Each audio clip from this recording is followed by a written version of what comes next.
Good morning, fans family. Welcome back to TDPHINSTALK, home of the real Miami Dolphin fans. We are live here on Friday morning. Yes, the week is over. It is Friday morning. This signals less than 1 week away from football. Thursday night football will be less than 1 week away. We are so close. The time has come, man. I'm excited. It's crunch time. It is crunch time, but we've made it. Shout out to the homie Vic Costa being the first one in the building. Shout out to the Mod Squad, man. Shout out to everybody, man. Thank y'all for y'all donations. Thank y'all for y'all love and support. Y'all make sure y'all hit that like button on your way in. We're trying to get over 200 likes on every video. We got an early morning one today because I was going to go live last night, but my mom's in town, so we're just spending as much time as we can with her. This whole Josh Rosen situation with the trade block, everybody's been hitting me up saying, hey, TD, talk to us, man. What's going on? They're trading them, this and that. All right, so first of all, let's be clear about a few things, okay? Let's be clear that it is clear that there are too many people that dislike Josh Rosen and don't want him in Miami for several reasons. One of the main reasons is because he is a threat to quarterback Tua Tagovailoa. I've said this already, and I'm going to continue to say it, regardless if people like it or not. He has been a better quarterback than Tua Tagovailoa in this camp so far. Now, I will also say that does not mean that he's going to end up a better quarterback than Tua Tagovailoa long term. I definitely do believe that Tua Tagovailoa has a higher ceiling, being that he hasn't been in the league, and Josh Rosen is going into his third year. It's not like the gap is just so wide where Rosen is, easily destroying Tua. That's not the case. That's not what I'm saying at all. But he has been better in this camp, in my opinion, again, right? Now, Adam Schefter reports, the Dolphins are fielding trade offers for Rosen. And I'm like, that's not news. Shout out to Shake Money with the donation and the big super chat said, good to see you, my brother. Hope you stay blessed. Thank you. Same to you, homie. But Dolphins fielding offers is not news, ladies and gentlemen. It was never news. But it's interesting how Adam Schefter says Dolphins are fielding offers that the world just go, oh, they're trading Rosen. First of all, they've been fielding offers for 6 months now. There have been, remember back 5 months ago, there was reported about 4 to 6 teams that were calling the Miami Dolphins about Rosen. They were listening to the offers, and they were looking at them like, we're not in a rush to trade him, because they didn't have an offer that they would have loved. It's no different from Laremy Tunsil. They were fielding offers for Laremy Tunsil. They field offers for everyone. If the offer is something you can't refuse, you bite. You take it. You think they wanted to trade Laremy Tunsil? Hey, we need to trade Tunsil. No. But they never stopped fielding offers. And they got an offer they couldn't refuse. They looked at his value and said, wow, 2 firsts. And they said, oh, man, this is tough. Call Laremy in here. Let's talk to him. He walked in the door. I trade me for that. Easy work. Trade him. Fielding offers is nothing. Every player on a roster, the team will field an offer. They just got Byron Jones as the highest paid corner in the league. Somebody comes by and say, hey, I'll give you 5 first rounders. You think they ain't going to field the offers? Come on, man. They're definitely fielding the offers. And, y'all have to understand, I don't care if Tua Tagovailoa, so a team called and said, we got 10 first rounders for you. They're fielding the offer. I don't know, whatever the value is. They're going to listen to any offer for any player, period. It wasn't news to me. They've been fielding offers for Josh Rosen since the day they traded for him. It's just, it has to be worth it to even consider it. No player's off limits, man. No players off limits. It's just amazing to me, though, that when Josh Rosen's name comes up with fielding offers, everybody goes crazy. Oh, yeah, we're trading them. It shows that people were nervous. It shows that a lot of people that didn't like Rosen, that loved Tua, they were nervous. Man, we can't have Rosen coming out being good.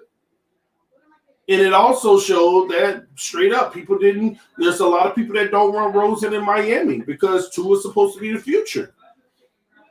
And I sat back last night and I thought about it. And I was like, you know what? At this point, you've given Tua all this guaranteed money. You might as well trade Rosen. And here's why.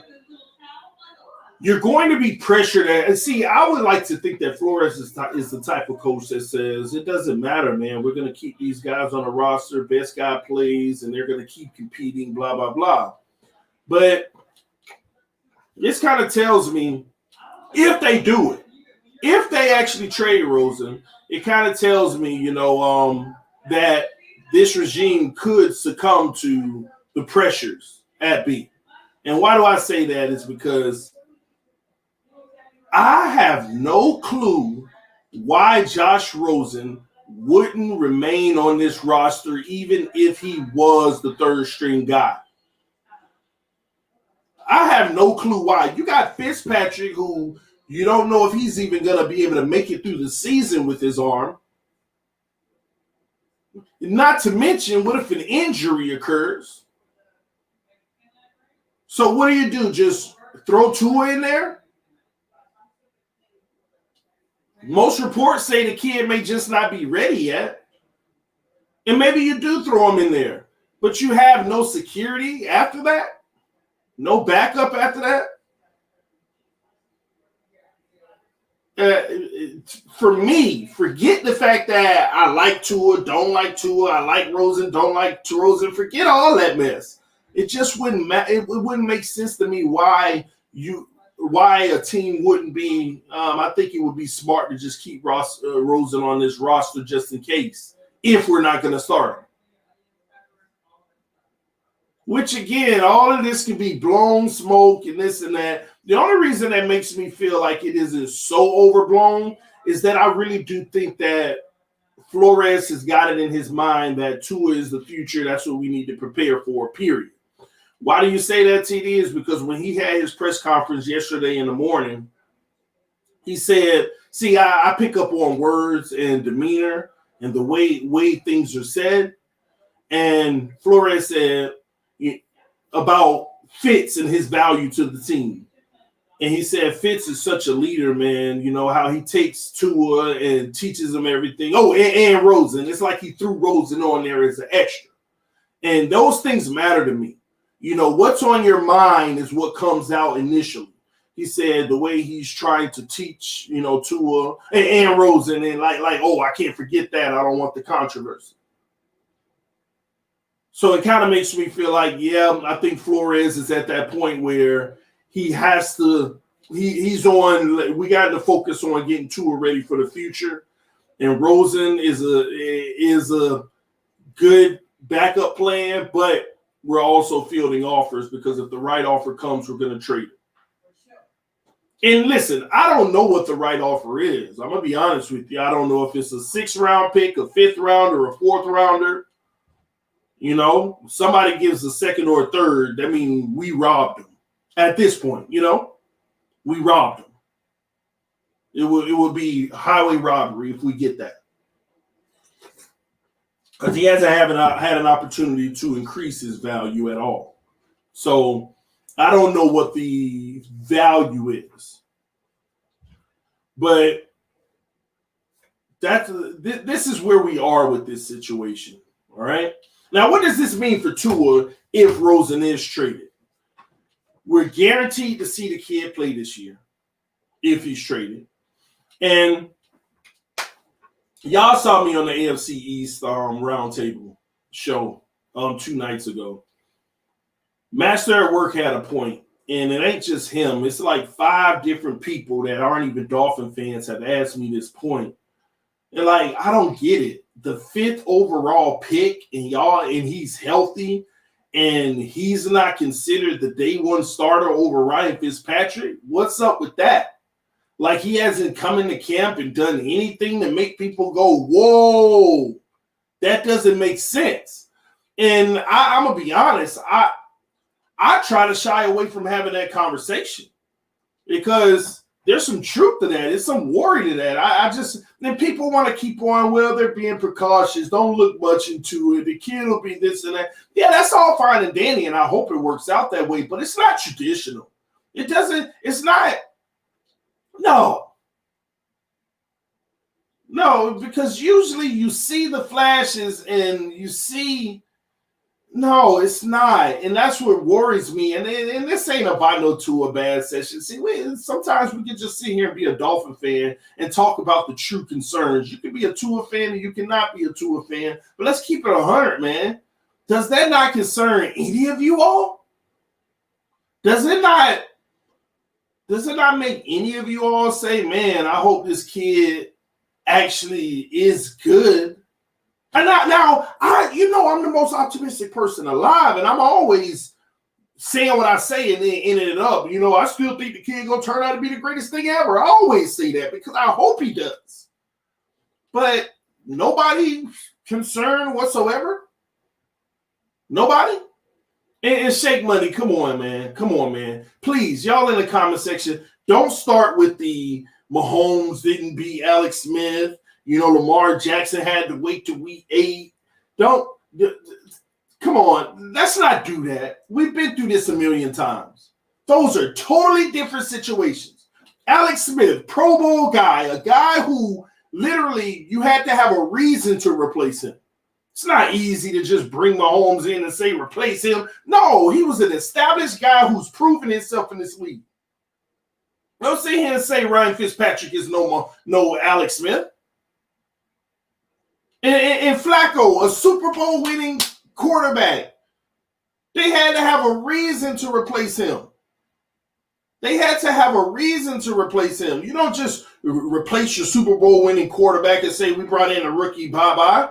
You got to do it the right way. So they started Flacco. Flacco stuck up the joint and it gave them the reason to go with Lamar.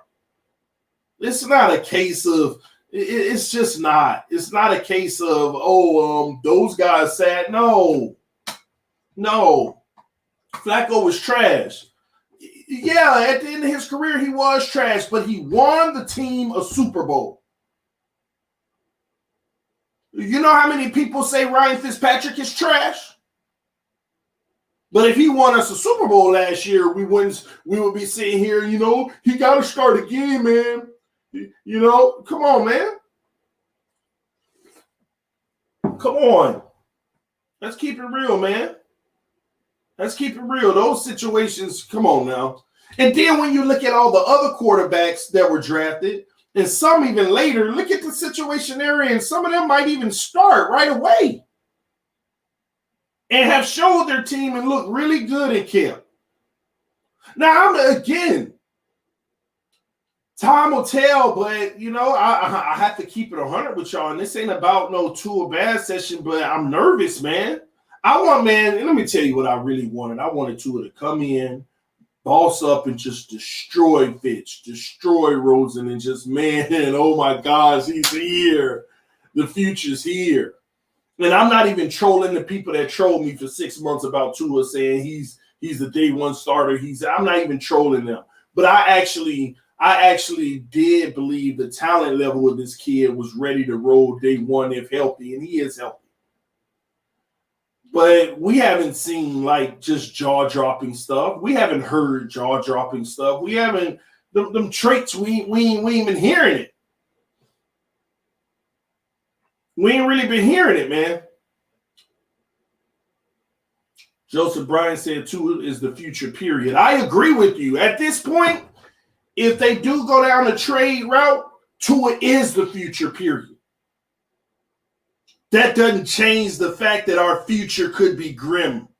So the points that some of y'all try to make is so irrelevant. Yes, he's the future. He is considered the future now. That don't mean it's a good future. That's the problem. He is the future. When we drafted Tannehill, guess what? He was the future. How did that go for 7 years in Miami? So I agree with you. Yes, he is the future, period. I can see TD said Tua is the future, period.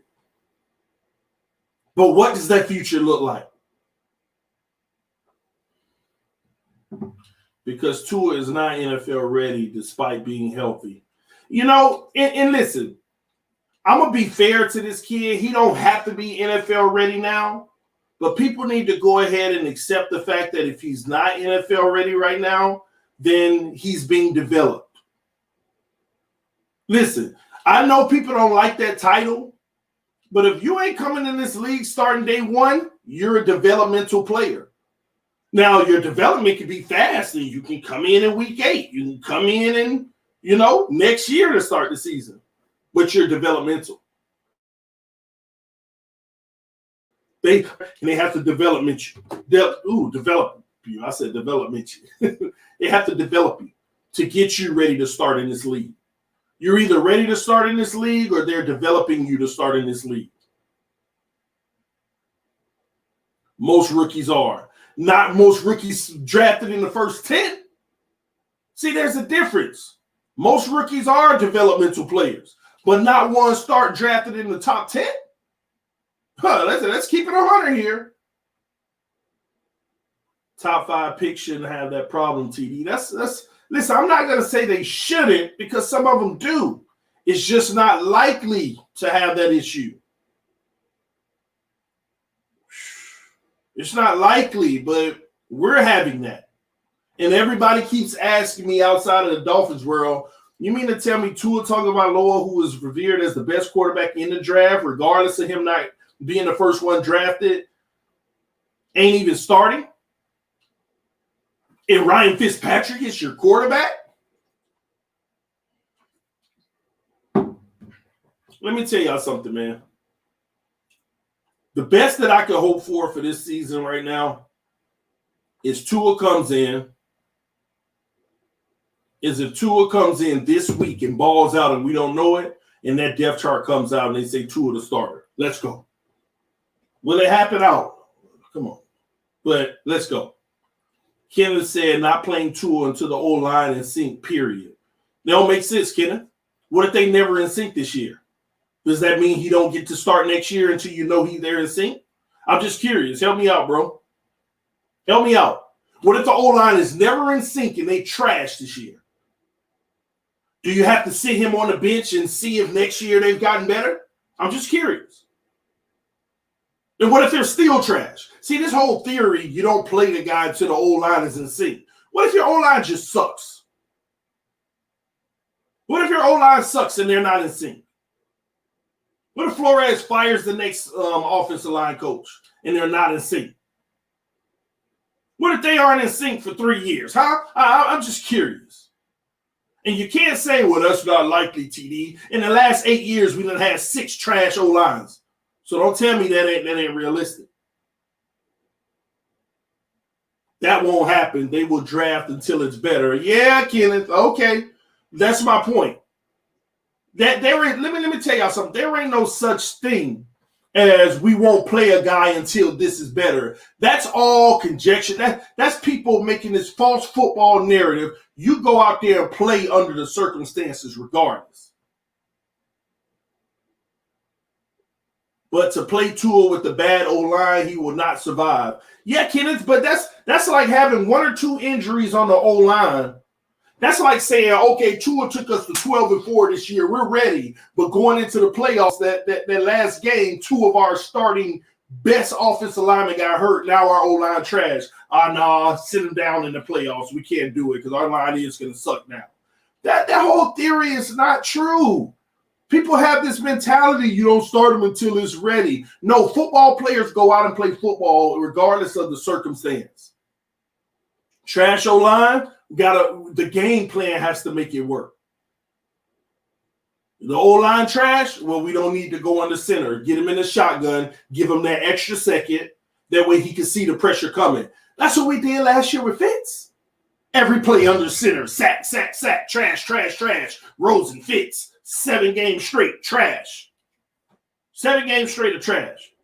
And nobody wants to talk about the main adjustment that was made. We literally, like, almost never went under center after week 8. Like, literally, 95% of our plays were in the shotgun. Literally. Why? Because the O-line was trash. Oh, the O-line's getting better. No, they're not. We're going out of the shotgun. It's making it more feasible for the quarterback. They're improving. No, they're making it more feasible by going out of the shotgun. That's what was happening. You change the game plan to hide your deficiencies. That's what you're supposed to do. You don't sit a guy, well, we can't play him because we don't want to get him killed. No, you got to, as a coach, you got to make the game plan fit your roster. It's that simple, man. But that whole narrative, oh, you don't play him. You don't play him because the O-line needs to gel first. Come on, man. Come on. Come on, y'all. Come on. And I do you one better, man. At the end of the day, I do hope we see Tua at some point this year. Man, it's like we got a Ferrari, we sitting them in the garage and saying, we got to wait on, them to come pave the roads. If the city, there are roads out there, but if the city don't come pave them with brand new, the most smoothest roads ever, we just won't drive the Ferrari. We need the city to come pave the roads. Then you go down to the city and be like, hey, those roads are functional. We're not paving them. Yeah, well, I still can't drive the car because whenever they think they're pavable and then they pave it, I'll do it. So, sir, that what may not be for 10 years. Well, I'll have my Ferrari in the garage for 10 years. That's kind of how I feel. Come on, man. Come on. Kenneth said, glad you're not the Dolphins coach. Ha ha. Well, maybe. Maybe. That might be a good thing, Kenneth. I could either give this team great success or I can take this team really bad. You never know until you know. You never know until you know. But I'm glad I'm not either, honestly, because I'm happy that Brian Flores is. I think we got the right man for the job. I really do. I really do. But we shall see, man. But Tua has to, man, he has to step it up. He has to step it up. And let me tell you something, man. I ain't doing this to be a problem for Tua, but I got my list of top 6 players that got drafted. Well, actually, top 8. I got my list of the top 8 players. And over time, we're going to be evaluating those top 8 players that I would have drafted, and all 8 of them went in the top 8. We're going to be evaluating those players this year and next year and the year after. And at the end of the day, 3 years from now, we'll be able to determine, did we make the best decision in the draft? Because y'all know me. I would have drafted Tua if it was 9th or later. I've been said that. I would have drafted Tua if it was 9th or later. But with the concerns, I would not have drafted him at number 5. I would not have. And there were 3 other players that were still available at the time that I would have drafted. So as time goes, we're going to see if those 3 players, how they do in this league. With Tua, come on, man. I mean, we got to just keep it 100. We need this man to step up and lead this franchise. Because y'all want to know something? We don't have a franchise quarterback yet. We don't have a quarterback we can call our future yet. We don't. Just because you draft somebody in the first round, and guarantee their 4 years of money, just like Arizona did with Rosen, we don't have a franchise quarterback yet. You can't have a franchise quarterback until you look at a guy and say, man, look at how he's commanding his team. Look how he's willing us to victories. Look at this. Look at that. Oh, my gosh, this is our franchise guy. We don't have that yet because it has to be proven.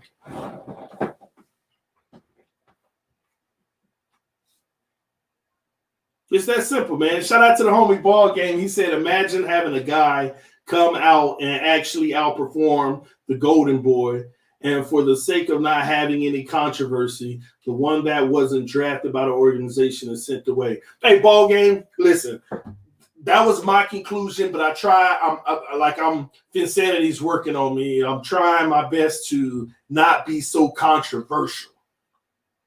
But you're spot on, man, because all these people want to get mad at me in the comment section and email me. Bro, in what world are you living in that Rosen's been playing better than Tua and Kemp? I ain't responding to none of them because they're just being delusional. Rosen has outplayed Tua and Kemp, period.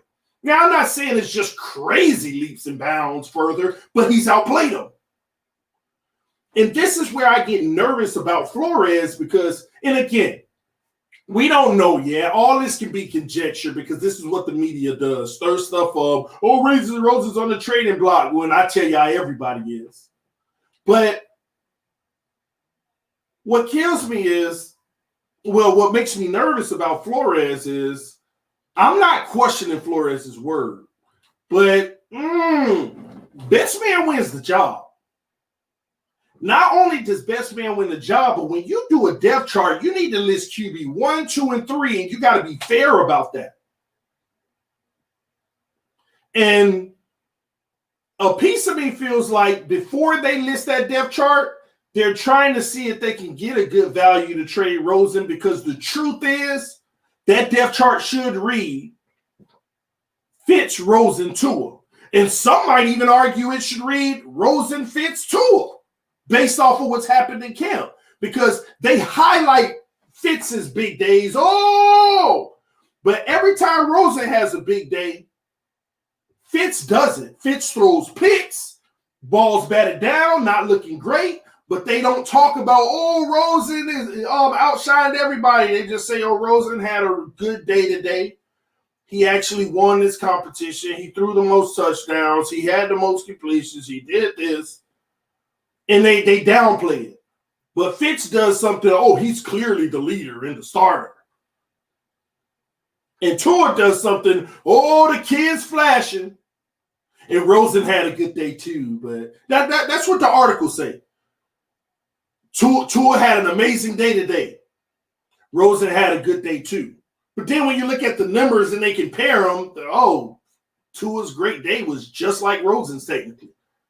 Both had 2 touchdowns, but actually Tua had 1 interception. Rosen didn't, and it's the media, and this is what they're driving because let me tell you something. I don't know his name particularly, Saeed or whatever on Twitter, the Dolphin writer, Omar's homeboy. He admitted it. He literally admitted it in a tweet, and I shook my head. I was like, this is why it sucks to follow Dolphins news out here. He admitted it in a tweet. He said, somebody said, where's those Tua highlights we've been looking for? Omar said, I got to keep it real with you. It's nothing to be happy about. Saeed said, oh, they're on the way. Omar said, oh, you're just going to give people whatever they want. And he literally admitted it. You got to give them what they want. You got to give them what they want. And what do a lot of people want? They want Tua to be the guy. They want to see everything positive about it. And Rosen can have a better day. They don't even mention it. I got to read 6 articles, and one of them tells me Rosen day. And then when I look at his day compared to Tua's, man, Rosen actually had a better day. But you got everybody else. Tua did this. He took command of that. Though he didn't look as sharp as Rosen, it was more impactful. Or how they worded and switched, I was just like, man, Rosen don't have a shot with this media. So the only person you have to rely on is Brian Flores' decision. But now it's starting to feel like he don't want to make that decision by possibly trading him off, him or Greer.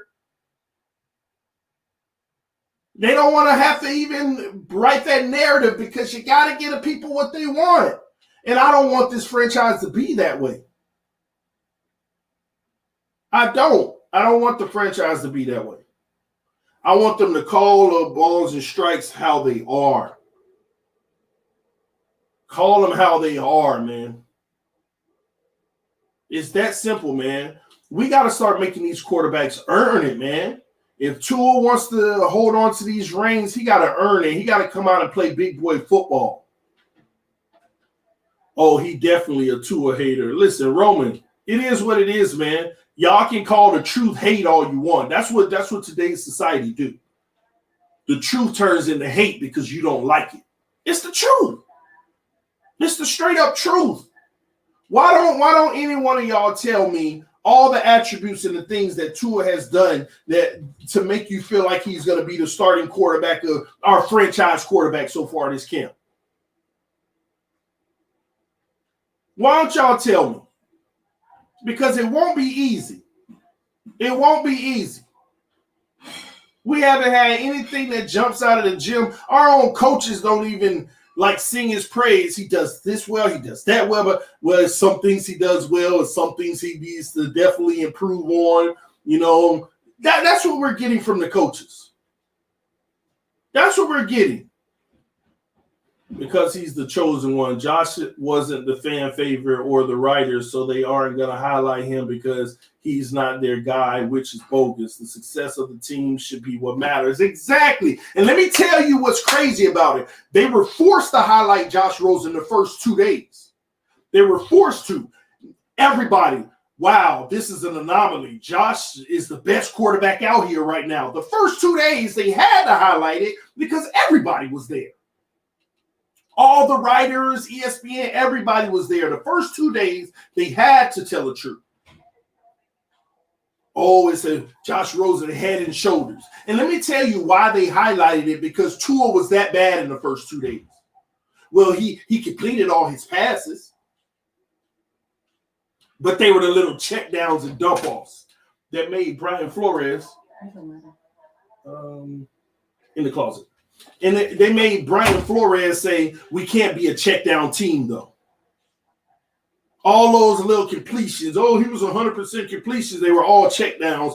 Flores had to come out the next day. You know, we're making good decisions and we're also making some bad decisions. We can't be a check down team. And then day 3, he has a decent day. Still wasn't better than Rosen. Oh, Tua sighting. Much better day now. 2 more days go by, and then the following Monday, after I do a Sunday night stream, mad at the quarterback play, he has his best day, and the world goes crazy. The world goes crazy. 1 day of a best day, and the world goes crazy, and now all of a sudden, they won't mention nothing with Rosen. Yet, when they talk about Rosen's stats in that day, he had a great day as well. And that makes me a Tua hater. Because I'm telling the truth. Y'all, listen, y'all got to stop falling for this media stuff. The media can be weaponized. Do y'all understand that? The media can literally be weaponized. All they got to do is get together and say, this is what we're going to tell the people, and they will believe it. They will believe it. Somebody tell you something long enough, because for some people, for some reason, we treat the media now as facts. We treat media as our place of finding facts now. Do you see how that can be weaponized and get you to believe or accept or agree or make decisions based off of what they drive? And that's what they're doing. That's exactly what they're doing. It's crazy, man. We got to do better. We got to do our own research. There are like 7 people at camp writing about what happened in practice. And every day, you only find one article that tells the true breakdown of everybody. So when you get 6 articles that's just talking about how good Tua was, or minimizing his flaws, or in amplifying his successes, and not saying anything about everybody else, of course your mind's gonna think, oh, he's balling in camp, oh, he's doing this and he's doing that. Of course you are. Because they know the typical person don't have time to read everybody's article. And they also know the one article who's telling it right won't even get a lot of views. So eventually they'll conform to it as well and start just writing about Tua. We got a football team, y'all. And we can't put all our eggs in one basket and think that that's the saving grace. We cannot think that. We need to focus on this team as a whole. Let's not kid here, TD. None of them are having great days. You know what, George? None of them are having great days. Okay. You're right. None of them are having great days. But let's not kid, George. When you read their articles, does it sound like it? Does it sound like none of them are having great days? Does it sound like it? No, it doesn't. It doesn't at all. And this is what makes me nervous. And this is why, and this is the truth about why we may not see Tua early on. Because he's just not ready. Let's not say, oh, they're just being precautious with the O-line. You're making yourself feel better. If you call me a Tua hater, then you're just a Tua lover. You're overlooking facts just to make yourself feel better. The kid isn't ready. I'll be honest, if he was, then it wouldn't even be a discussion right now. It wouldn't even be a discussion. We would know that Tua's going to start, or at least have the controversy like, man, Tua might start. Now, we got this. He might change that. This week, he might go out and be, oh, my gosh, look at it. It's just that 1 week. Now he's ready. Maybe. Maybe.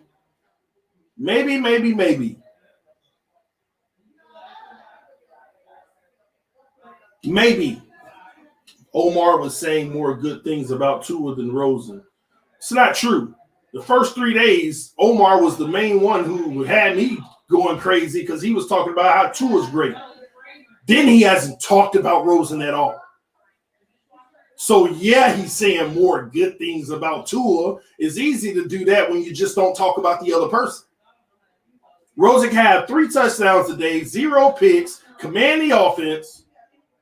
Tua can have 2 touchdowns, no picks, command the offense. You won't hear a word about Rosen.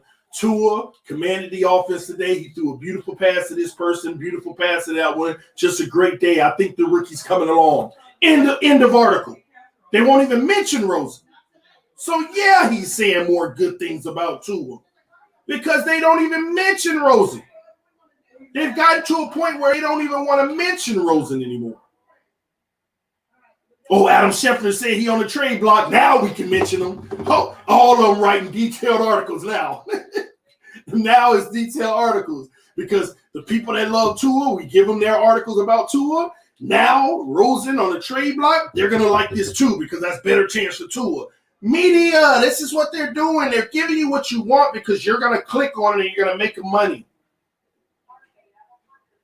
They give you what you want because you're going to click on it and it's going to make them money. That's the thing when you work for a news outlet. You got to give the people what they want. You can't give them the truth anymore. That's what the media is now. You can't give truth anymore because truth doesn't sell. Truth, a lot of media personnel have come out, not just football, but in the world in general, said, they want another field. They hate their job because they're no longer reporting the truth. They're reporting what sells and overselling it and overselling it. It's that simple, man. Those same fans that got mad at Omar was loving Omar when Omar was all over Tua. Yep. Omar isn't a hater. He's just gotten to the point where he's a realist regarding the fans. I'm starting to believe that too. I'm actually CB83. I'm starting to believe that too. I'm starting to think he's cutting straight to the chase. But you still have to pay attention to people like that with their omissions. So now I actually listen to Omar and some of the things that he says out of camp because he's straight to the point. But people like that are straight to the point, the way that they manipulate their news is just by omitting things. You'll never be able to say that they lied about anything, but they'll omit things. That way they don't have to lie. Omission. So if you want to be a straightforward person and be like, I call it how I see it. I say it how I see it. Yeah, you do. but you omit things, that's your way of manipulating it. That's your way of manipulating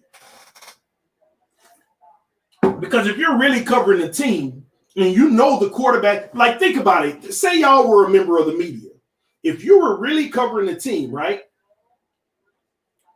And you really wanted to evaluate every position, knowing how important the quarterback position is right now. You got people that are talking about Fitz. You got Tua obviously being talked about. Then you got the Josh Rosen controversy. Wouldn't real media evaluate all three of those guys every single day so the people are aware of what's going on?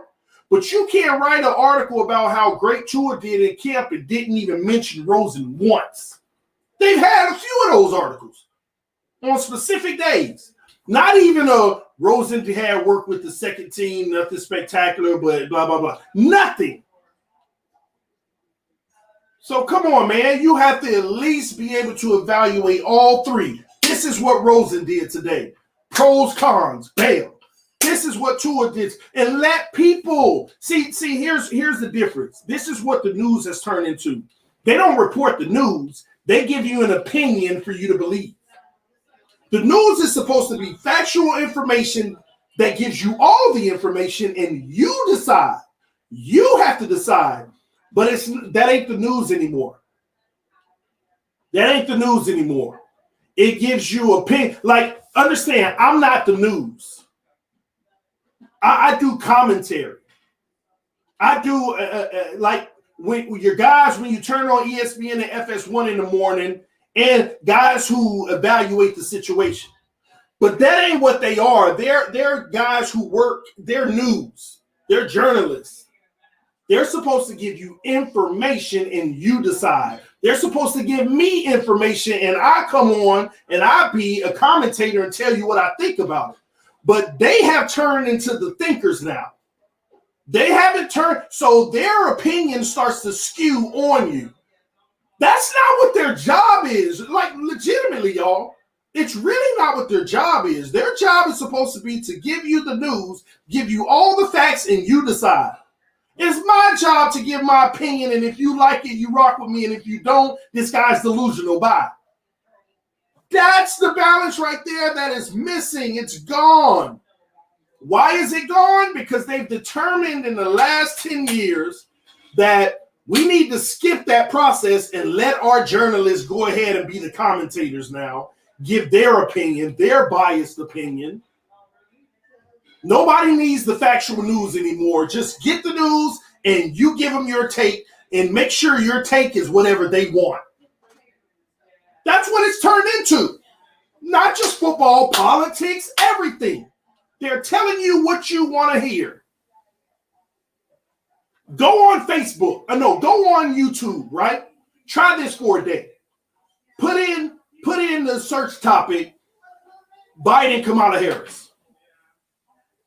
You'll see nothing but their videos. And then the next day, you'll see nothing but suggestions. Then stop for a week. And next week, put in, what's his name? Trump Pence. And you'll see nothing but his videos. And for the next week, they'll keep suggesting you theirs. They won't suggest, if you put in one of them, they're not going to suggest the other side to you. They only want to give you what you want to see. That's why there's so much confusion on, oh, they suck over there and they suck over there. People don't even know what each other believe. Most of us agree with the same thing, but the way that each side is, we don't even know. They feed you that's what social media does now. You ever shop for a TV? Or you go to Target.com right now and look at a TV. Then next you know you're on Facebook. Oh, that same TV I was looking at is a pop-up ad on the side now. Your phones, your computers, everything is driven to feed you what you want, and that's what blinds you from the other stuff. So you never know the real truth. It's designed that way because it's more clicks. It's going to make whoever's giving you these products richer. It's weaponized. It's blinding us. It's making us not see anything but what we think is right.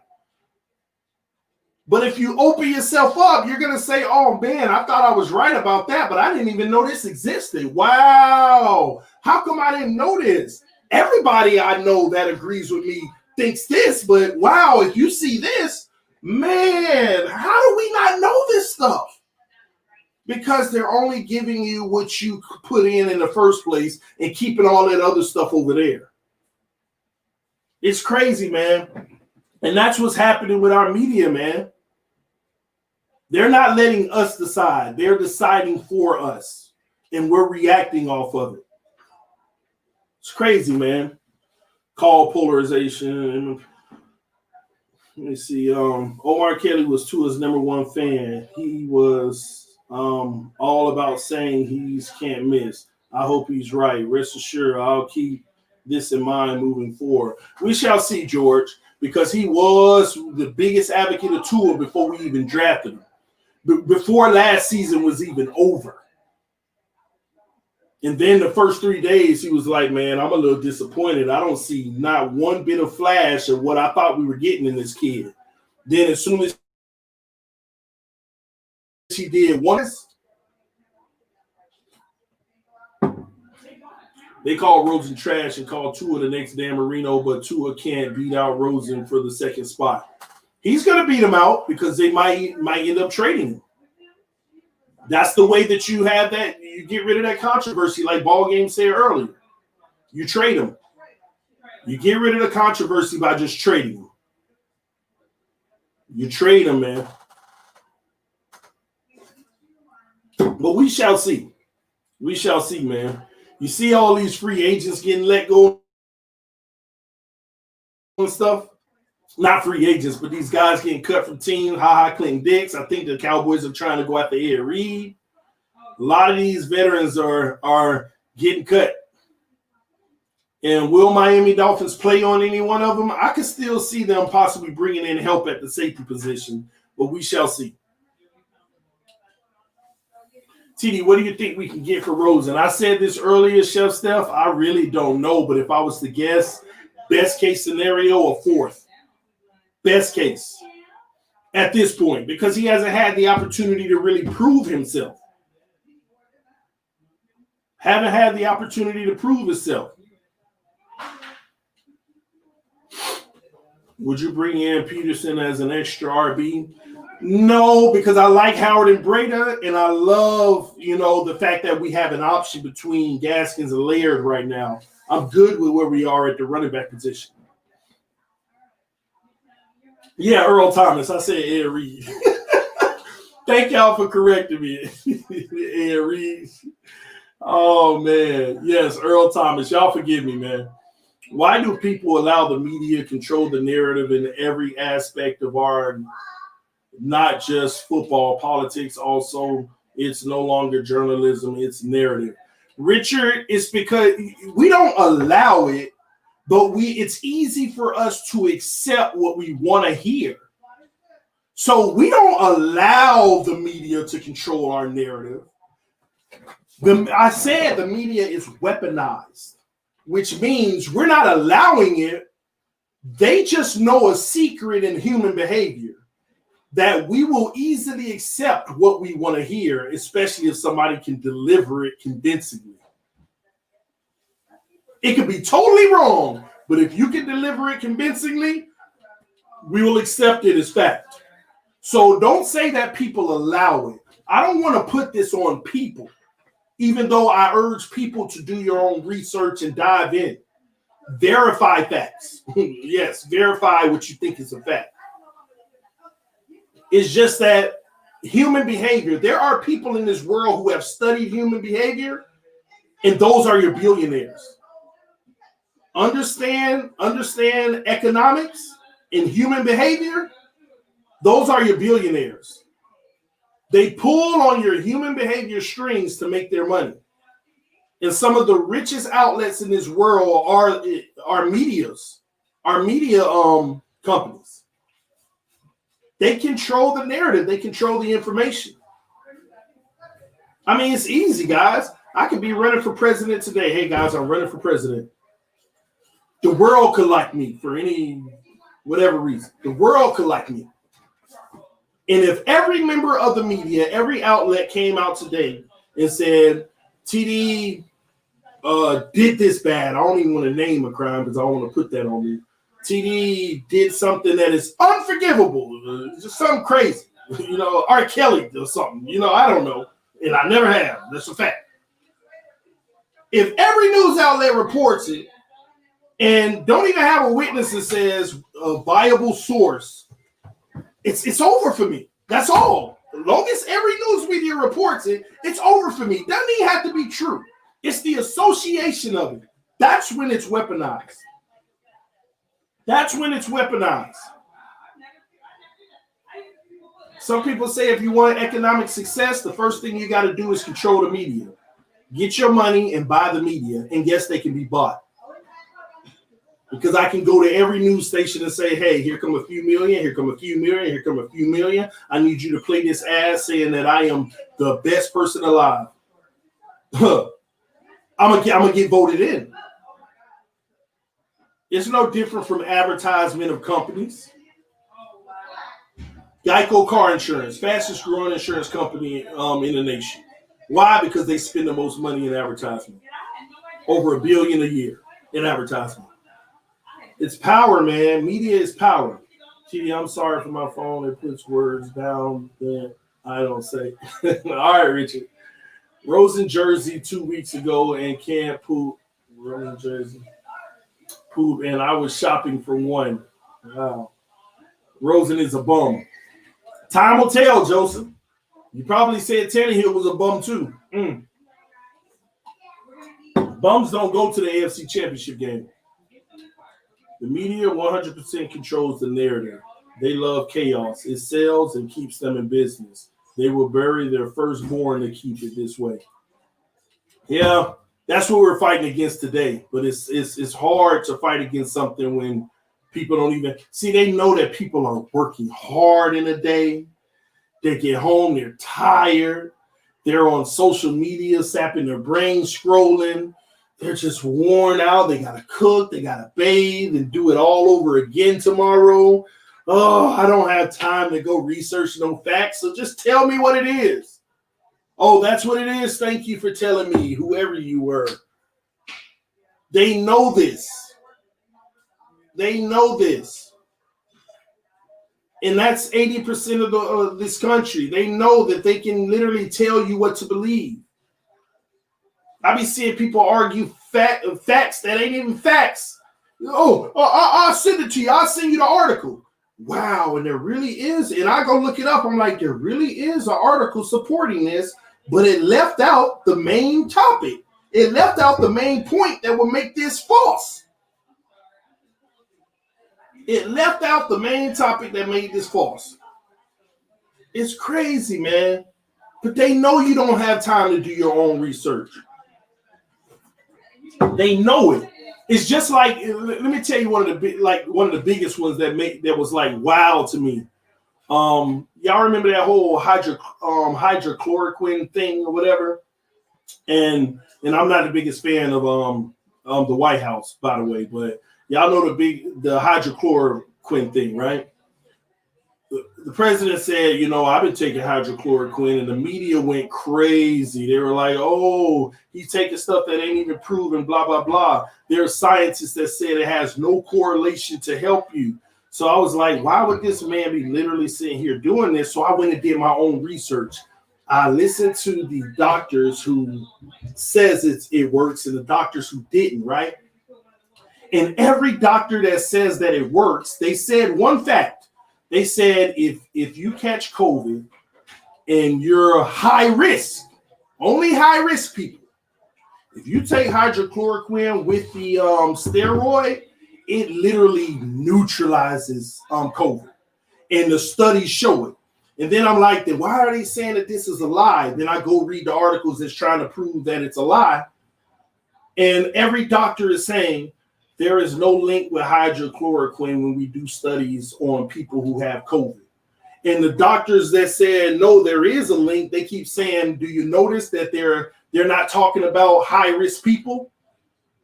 The people who are high risk that have an underlying disease, if you catch it early, The science proves hydrochloroquine with the steroid will literally death rate almost non-existent. Literally non-existent. But the people who want to prove that it's a lie, they keep trying to put everybody in the sample, not the high risk people, but even somebody who's completely healthy. Oh, hydrochloroquine there was no difference for me. Yeah, but you're still alive. Yeah, it wasn't a difference for you because it's proven on people, but it's how they twist the narrative. We did a study and it made no improvement because look at who you study. It's just like these polls. Polls say this. Who did you poll? Most people like green. You polled mainly people who like green and you already knew it. It's crazy, man. Y'all got to go. Oh my gosh, it's scary because we make decisions. We're making decisions based off of information. We're not making the decisions. The decision is already made and they're telling you to make it so that you can confirm it. It's crazy, man. It's crazy.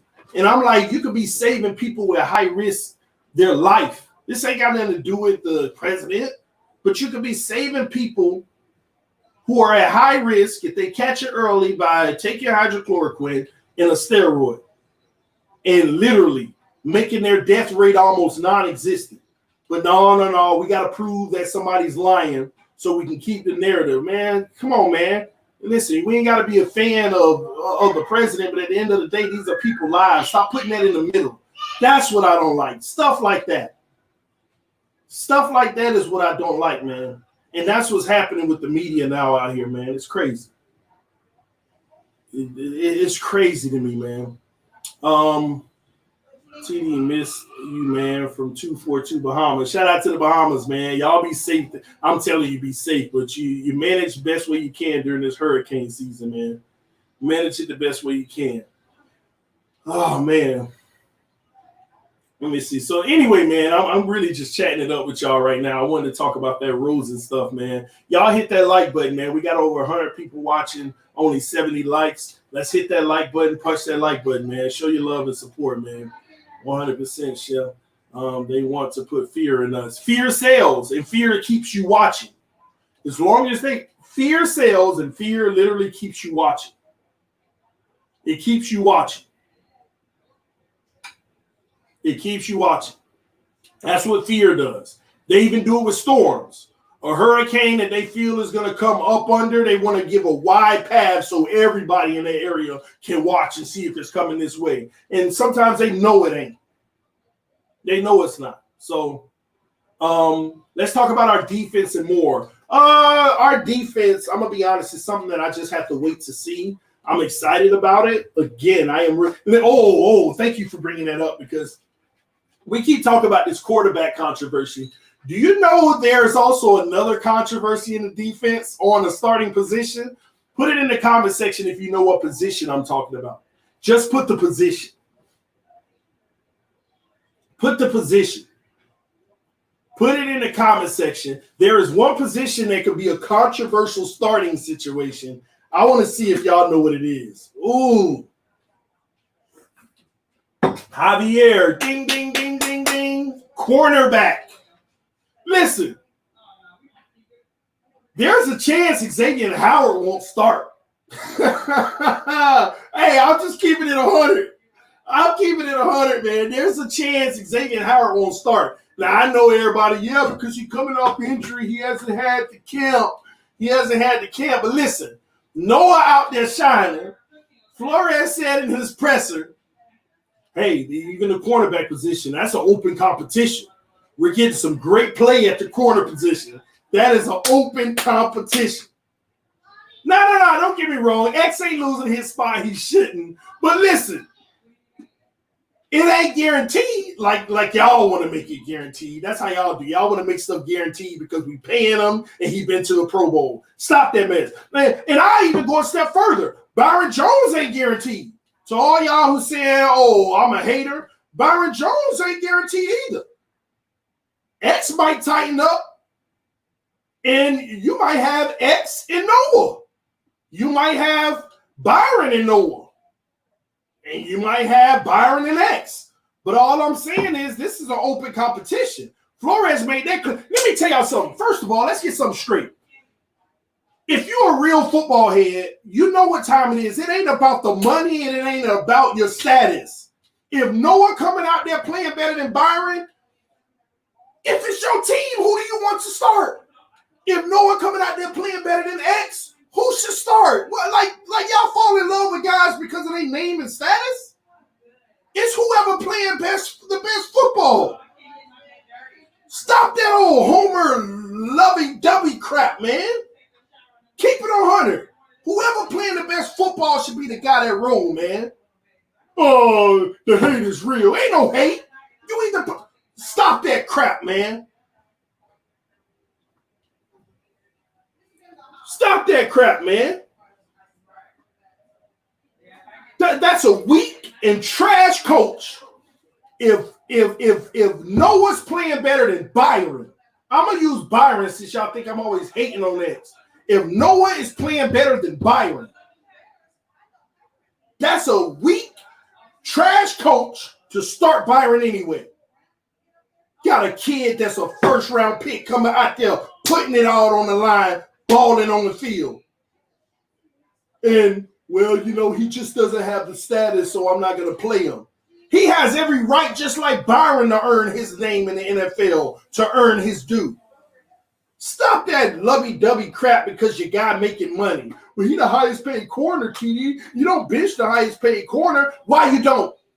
You either show up or you're not. Y'all let money control you. That's what Dominican Sue did to us. It's ridiculous. And yes, don't get me wrong. I understand your thought process, but hear me clearly. I understand, yeah, Byron should be starting. Xavier Howard should be starting, hands down. But come on, man. Come on. Let me ask y'all a question. Who's the best cornerback in the league? Put it in the comment section. You ain't got to be a homer. Let's just keep it on there. Who's the best cornerback in the league? Who is the best cornerback in the league? Please let me know. Okay, Stephon Gilmore is the best corner in the league. Here's what bothers me with some of y'all notion with that. If Stephon Gilmore came into this league right now as a rookie, but in camp, he's playing like the Stephon Gilmore we know now, the defensive player of the year, literally in camp. Byron Jones is struggling in camp, as he has this camp, but Stephon came in as a rookie, and he's playing like the first-team All-Pro, NFL MVP corner right now in camp. Some of y'all who don't know football will sit there, oh, Byron, you got to start Byron. No, you don't. You start the best player, man. Y'all stop with this ridiculousness, man. Y'all think money and status is supposed to define your starting role. That's why you always lose it. And I'm sorry for saying you. That's why we always lose it. Thinking money and status supposed to define who plays. No, who's playing the best football in camp, in practice. That's who starts, man.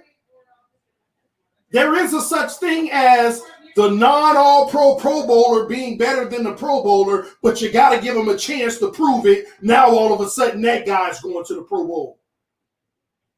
What if Noah actually starts, he balls out, goes to the Pro Bowl, Defensive Rookie of the Year, whatever it may be?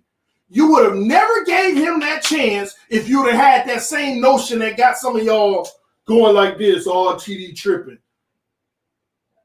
Y'all, that's ridiculous, man. I can't believe some of y'all had that mentality. You don't want the best player to play because you automatically think they ain't the best player because they ain't got the best player money. They ain't got the best player accolades. So what? That's the past. This is a new year. Camp can show you something totally different. Camp can show you something totally different, man. It's ridiculous. That's how Dolphin fans, that's how we think. Kills me, man. That's why we always doing that. We automatically think that the guy we brought in free agency with all the money is the guaranteed starter. You got to prove that in camp. You got to prove that mess, man. I'm sick of this, man. I'm sick of losing because we want to go with the hometown favorite. And I understand the controversy that it causes. Say Noah starts and Byron's on the bench. You know, he's going to get reps anyway, but he's on the bench. The media, if they go again, I mean, you bring the guy in as the highest paid, but you got him sitting on the bench. What are they doing? What are they thinking? Maybe he wasn't practicing good. Maybe the first round pick is better. And it's going to take a while for y'all to understand that. And I'm using Byron as an example to keep it even because some of y'all can't hear past it every time I say X's name. X is already behind from his injury, yes. He's still got to get acclimated in the shape and everything. He's already looked good in camp. But we're going to sit here and say, oh, Tua had a short camp. Well, what about X? He may not actually start, y'all. He may not actually start. I think he will. But when Flores says, and y'all got to understand, even the cornerback position, this is an open competition. Gosh, are we supposed to just say, shut up, Flores, stop lying. It ain't no open competition. CB83 said Byron and Noah will be playing. X is probably the odd man out. I think X, listen, I keep saying X probably going to play, but to start this season, I would not be surprised to see Byron and Noah, and then X coming in sparing them at moments. And then when they go into dime packages and different things like that, all of them will be on the field. But listen, y'all can call me crazy all you want, but that safety, I mean, that cornerback position is Noah's to lose right now. Believe it or not. It's Noah's to lose. Do y'all understand that if Noah breaks out and becomes a great corner, do you understand the flexibility that gives the Miami Dolphins? We can have all those talented corners on the roster because I still put Nick Needham in there. He had a rough start to camp, and then he improved. He's just like Tua. It was rough at first, and then he started improving. And they might – listen, I'm not trying to make this controversial, but it'll be easier to move on from X and trade him to a team and save money for the future too. These are all things, man. It's X's to lose. No, it's not. Right now, they may actually start Noah at the boundary corner. This is the last week of practice. Listen, I'm gonna tell you this: when that depth chart comes out, and if X is number one next to Byron, I'm excited. I'm excited. Because that means, he bounced back that fast. That means we ready to roll. And EM, I agree. Needham has had the best camp at the cornerback position. That's a fact. The first few days, Needham's stock was down. Ever since then, it's just been rising and rising and rising. Every time I hear his name, he's making a play.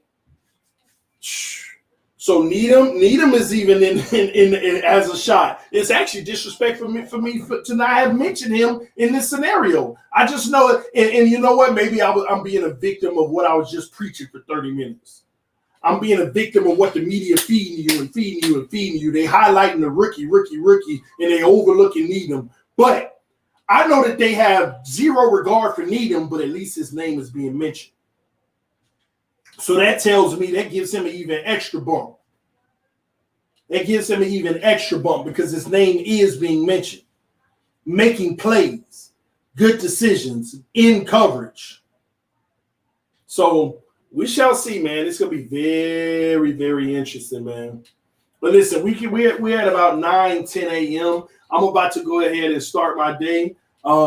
Listen, we're less than a week away, guys, from football, Thursday night football. I'm excited, y'all. I hope y'all excited, man. Football is right here on the horizon, man. This is TDPHINSTALK, home of the real Miami Dolphin fans. I thank y'all for tuning in this morning. I appreciate y'all coming through. Love y'all, man. Mr. Ballgame said, but there's another guy that they aren't telling us much about. they still talk more about Noah. Yeah. Wait, who is that? Who is that? Who am I missing, ball game? Hurry up and tell me before we get out of here. Because, tell me who are we talking about? And maybe because they're not mentioning him much, I'm not really getting the vibes. Tay Hayes. Yeah, well, they actually mentioned him a little bit early. But I get your point. See, I don't even know how he's doing in camp to that degree. And that sucks. That sucks, man. Dang, man, this is what I hate, man. You rely on people who writing their own narratives. And then on top of it, they don't even know, because for the rest of the camp, they're only allowed like 20 minutes or 25 minutes. They don't even know what's going on in camp, man. So, need him compared to Noah. They talk more about Noah. I know, ball game. This is what we're dealing with, man.